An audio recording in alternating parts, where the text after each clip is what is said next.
رحمت و برکت کا سندیسہ اس محبوب دو جہاں صلی اللہ علیہ وآلہ وسلم کے نام، جس کے احکامات بنی نو انسانیت کے لیے مجدائے رحمت و برکت ہیں۔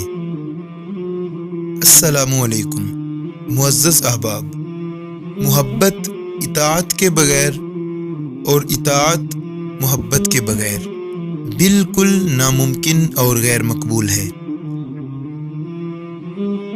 سوال یہ نہیں کہ ہمیں کیا مل رہا ہے اور ہم کس کے مستحق ہیں، سوال یہ ہے کہ کہیں ہم بھی انبیاء کرام کی تعلیمات سے پیچھے تو نہیں ہٹ چکے۔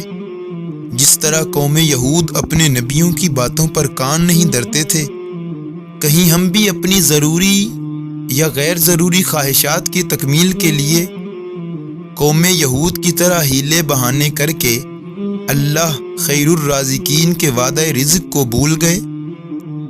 نبی پاک کے صحابہ پچھلی امتوں کی طرح نافرمان نہیں تھے کہ جو کہیں سمعنا وعصینا، ہم نے سن لیا اور نافرمانی کر دی، بلکہ وہ تو معیار ہدایت ہیں، انتخاب الہی ہیں، محبوبان خدا ہیں۔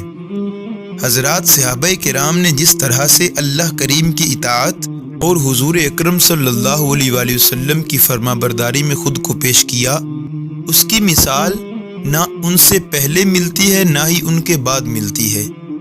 حکم تو بڑی بات، ابرو کے اشارے پر جان قربان کر دینے والے صحابہ کرام تھے۔ وہ کھاتے بھی صرف وہ تھے جس کا انہیں حکم ملتا تھا، پہنتے بھی صرف وہ تھے جس کے پہننے کا ان سے تقاضا کیا جاتا تھا، زبان سے بات بھی صرف وہ نکالتے تھے جو اللہ اور اس کے رسول صلی اللہ علیہ وآلہ وسلم کو پسند ہوتی تھی۔ ان مقدس نفوس کی عظمت و شوکت پر بات کی جائے تو دفتر درکار ہیں۔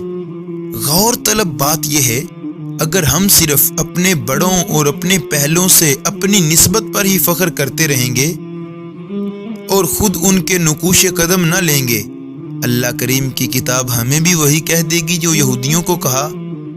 آج بھی ہم اگر دین اسلام کو اپنا آخری حصار نہیں سمجھتے تو ہم بھی اسی ذلت کے حقدار ہیں جو ذلت غیر مسلموں کا مقدر ہے۔